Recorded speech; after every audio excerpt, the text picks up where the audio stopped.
आणि आता पुढची बातमी पाहूया। डॉक्टर बाबासाहेब आंबेडकर यांच्या महापरिनिर्वाण दिनानिमित्त चैत्यभूमीवर भीमसागर लोटणार आहे। दादर मधल्या चैत्यभूमीवर अनुयायी दाखल होण्यास सुरुवात झालेली आहे। देशाच्या कानाकोपऱ्यातून आंबेडकर अनुयायी या ठिकाणी येत असतात, तर नेते मंडळी देखील बाबासाहेबांच्या स्मृतीसमोर नतमस्तक होतात।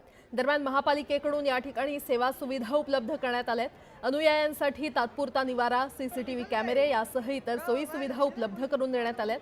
तर मुंबई पोलिसांकडून देखील या ठिकाणी कोणताही अनुचित प्रकार घडू नये यासाठी चोख बंदोबस्त ठेवण्यात आलाय। आणि आता थेट जाणार आहोत। आमच्या प्रतिनिधी स्नेहा जाधव आपल्या सोबत जोडल्या गेलेल्या आहेत।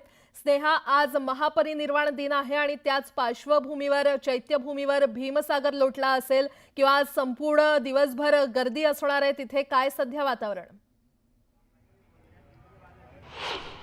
नक्कीच आज बाबासाहेबांचा महापरिनिर्वाण दिन आहे आणि याच अनुषंगाने लाखो हजारो बाबासाहेबांचे अनुयायी जे आहेत ते या ठिकाणी चैत्यभूमी या ठिकाणी दाखल होत असतात।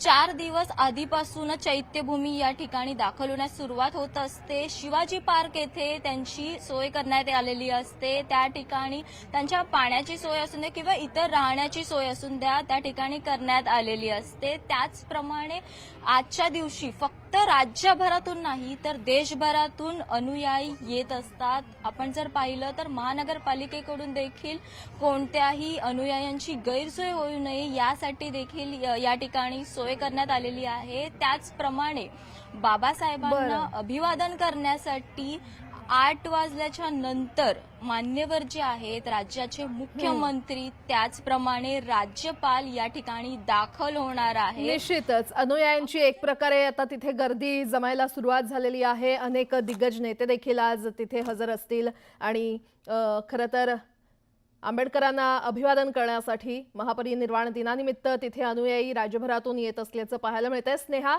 धन्यवाद या संपूर्ण माहितीसाठी, या आढाव्यासाठी।